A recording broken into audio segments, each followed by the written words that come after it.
नमस्कार बच्चों, स्वागत है अपने इस यूट्यूब चैनल पर। बच्चों, आज की इस वीडियो में कक्षा 12 के विद्यार्थियों के लिए हिस्ट्री यानी इतिहास के मोस्ट इम्पोर्टेंट लघुत्तरीय प्रश्न लेकर आए हैं, जो परीक्षा दी से वेरी इंपॉर्टेंस रहेगा और 2023 बोर्ड एग्जाम के लिए मोस्ट इम्पोर्टेंट रहेगा। तो चलिए देखते हैं दोस्तों। बच्चों, यह एनसीईआरटी रहेगा और सभी बोर्ड के स्टूडेंट के लिए मोस्ट इम्पोर्टेंट रहेगा। पहला क्वेश्चन है कि क्या आप इस तथ्य से सहमत हैं कि हड़प्पा सभ्यता के शहरों की जल निकास प्रणाली नगर योजना की ओर संकेत करती है? अपने उत्तर के कारण बताइए। तो चलिए आइए इसका उत्तर देखेंगे बच्चों। हड़प्पा सभ्यता के शहरों की जल निकास प्रणाली हेडिंग डाल लेंगे, उसके बाद लिखेंगे। देखो, आप लोग को यहाँ लाल का यूज नहीं करना है, हम कर दिए हैं। और आपको सिर्फ काली और नीली पेन का ही यूज करना है, ठीक है बच्चों।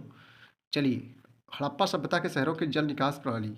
हम इस तथ्य से पूर्णतः सहमत हैं कि हड़प्पा सभ्यता के शहरों की जल निकास प्रणाली नगर योजना की ओर संकेत करती है। ठीक है, यानी जो है वहाँ नगर योजना थी, नगर योजना की ओर संकेत करती है। इसकी पुष्टि में निम्नलिखित तथ्य प्रस्तुत किए जा सकते हैं। नंबर एक, जब निम्नलिखित है नंबर एक, देखो, हड़प्पा के शहरों की सबसे अनूठी विशेषताओं में से एक नियोजित जल निकास प्रणाली थी। नगरों में नालियों का जहे जाल बिछा हुआ था। ऐसा प्रतीत होता है कि पहले नालियों के साथ गलियों को जो है बनाया गया था और फिर उनके आसपास आवासों का निर्माण किया गया था।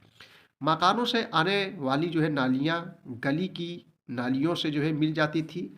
प्रत्येक मकान की जो है कम से कम एक दीवार गली से सटी होती थी, ताकि मकानों के जो है गंदे पानी को गलियों की नलियों से जो है नालियों से जोड़ा जा सके। इस प्रकार हर आवास गली की नलियों से जोड़ा गया था। मुख्य नाले गारे में जमाई गई ईंटों से जो बने थे और ये नाले ऐसी ईंटों से जो ढके रहते थे जिन्हें सफाई के लिए हटाया जा सके। कुछ स्थानों पर इन्हें ढकने के लिए चूना पत्थर की जो है पट्टिका का प्रयोग किया गया था। ठीक है बच्चों।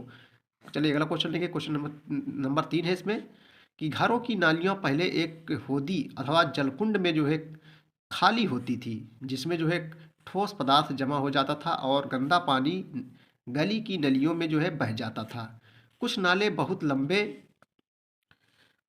होते थे बच्चों। उनमें से कुछ फासले पर जो है सफाई के लिए हौदियाँ बनाई गई थी। इस प्रकार नालियों के द्वारा जो है घरों, गलियों और सड़कों का जो है गंदा पानी नगर से बाहर निकाल दिया जाता था। आगे देखें क्वेश्चन हम लोग। चलिए अगला क्वेश्चन बच्चों देखेंगे, स्त्री गोत्र के से क्या आशय है। अगला लघुत्तरीय क्वेश्चन है कि स्त्री गोत्र से क्या आशय है। देखो, गोत्र क्या होता है बच्चों, गोत्र एक प्रकार से वंश होता है। ठीक है, तो स्त्री का गोत्र है डालेंगे। स्त्री का गोत्र देखो, 1000 ईसा पूर्व के बाद प्रचलन में अभी ब्राह्मणी पद्धति ने लोगों, विशेष रूप से ब्राह्मणों को जो है गोत्रों में बांटा था।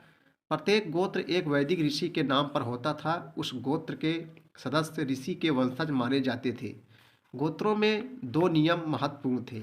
विवाह पहला है, विवाहोपरांत जो है स्त्रियों को पिता के स्थान पर पति के गोत्र का माना जाता था तथा एक ही गोत्र के सदस्य आपस में विवाह संबंध नहीं रख सकते थे। ठीक है, बृहदारण्यक उपनिषद जो आरंभिक उपनिषदों में से एक है। उपनिषद की मीन्स क्या होता है बच्चों, गुरु के समीप रहकर शिक्षा ग्रहण करना ही उपनिषद कहलाता है। तो जो है बृहदारण्यक उपनिषद जो आरंभिक उपनिषदों में से एक है, में आचार्यों और शिष्यों की जो है उत्तरोत्तर पीढ़ियों की सूची मिलती है, जिसमें से कई लोगों को जो है उनके मात्र नामों से निर्दिष्ट किया गया है। कुछ सातवाहन राजा बहुपत्नी प्रथा को जो है मानने वाले थे, अर्थात इन राजाओं की एक से अधिक जो है क्या होती थी, पत्नियां होती थी।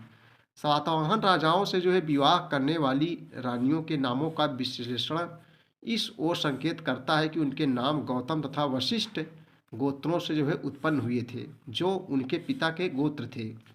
इससे जो है यह प्रमाणित होता है कि जो है विवाहोपरांत भी रानियों ने अपने पति के कुल के गोत्र को जो है ग्रहण करने की अपेक्षा, जैसा कि ब्राह्मणी व्यवस्था में अपेक्षित था, अपने पिता का जो है गोत्र नाम ही रखा। कुछ रानियां एक ही गोत्र से संबंधित थी। यह तथ्य बहिर्विवाह पद्धति के नियमों के विरुद्ध था। उस समय जो है बांधवों यानी ममेरे, चचेरे इत्यादि भाई बहन के साथ जोड़े गए विवाह संबंधों की वजह से जो है एक सुगठित समुदाय उभर पाता था। अगला क्वेश्चन बच्चों, आपके अनुसार स्त्री पुरुष बौद्ध संघ में क्यों जाते थे। आपके अनुसार स्त्री पुरुष जो है बौद्ध संघ में क्यों जाते थे। बौद्ध धर्म संबंधित क्वेश्चन है। तो आइए उत्तर देखेंगे बच्चों। देखो, स्त्री पुरुष के संग में जाने के निम्नलिखित कारण थे। स्त्री तथा पुरुष उस काल में प्रचलित धार्मिक प्रथा वैदिक धर्म से खुश नहीं थे। पहली बार महात्मा बुद्ध ने कहा कि जो है प्रत्येक व्यक्ति अपने सद्कर्मों से जो है मोक्ष को प्राप्त कर सकता है, इसके लिए जो है वैदिक कर्मकांड आवश्यक नहीं। इस कथन से जो है समकालीन स्त्री पुरुष अत्यंत प्रभावित हुए। संघ में एक बार प्रवेश करने के बाद सभी मनुष्य एक समान हो जाते थे। संघ में ऊंच नीच जात पात आदि जैसा कोई तत्व नहीं था, जिससे जो है स्त्री तथा पुरुष दोनों आकर्षित हुए। संघ की संचालन पद्धति गणों और संघों की परंपरा पर जो है आधारित थी। ठीक है भैया, वे बुद्ध की शिक्षाओं से जो है अधिक प्रभावित थे, साथ ही उनके जो है मार्गदर्शन में निर्वाण प्राप्त करना चाहते थे। अगला को लघुत्तरी प्रश्न बच्चों हम लोग देखेंगे, आप लोग पढ़ते रहिए। आपके विचार में महानवमी डिब्बा से संबंध अनुष्ठानों का जो है क्या महत्व था?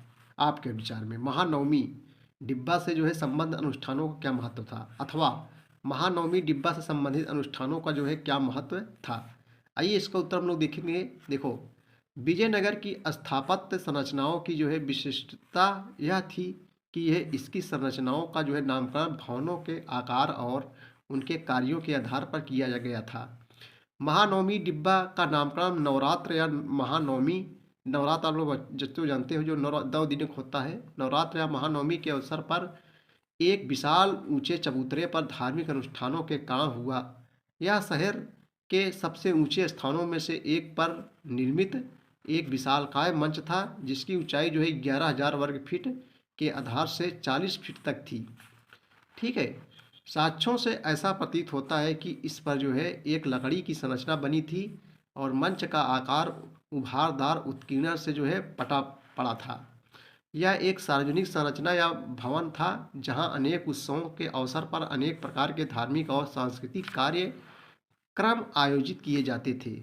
इन कार्यक्रमों में सबसे प्रमुख सितंबर अक्टूबर के शरद मासों में यानी महीनों में मनाए जाने वाले जो है दशहरा का त्यौहार था। इस हिंदू त्यौहार को जो है बंगाल में दुर्गा पूजा तथा प्रायद्वीपीय भारत में नवरात्रि या महानवमी कहा जाता था। समझ रहे बच्चों? देखो, दुर्गा पूजा जो है 9 दिन होता है, दुर्गा पूजा ही है। सबसे पहले दुर्गा पूजा शुरुआत पश्चिम बंगाल में ही शुरू हुई। तो यहाँ कह रहा है इस हिंदू त्यौहार को बंगाल में दुर्गा पूजा तथा प्रायद्वीपीय भारत में नवरात्रि या महानवमी कहा जाता था। इस महानवमी के जो है दिन विभिन्न धार्मिक अनुष्ठान किए जाते थे। इस अवसर पर विजयनगर के जो है शासक जो है अपनी प्रतिष्ठा, शक्ति और स्वामित्व का जो है प्रदर्शन करते थे। ठीक है बच्चों, तो ये थे मोस्ट इम्पॉर्टेंट लघुत्तरी प्रश्न कक्षा 12 के विद्यार्थियों के लिए हिस्ट्री के।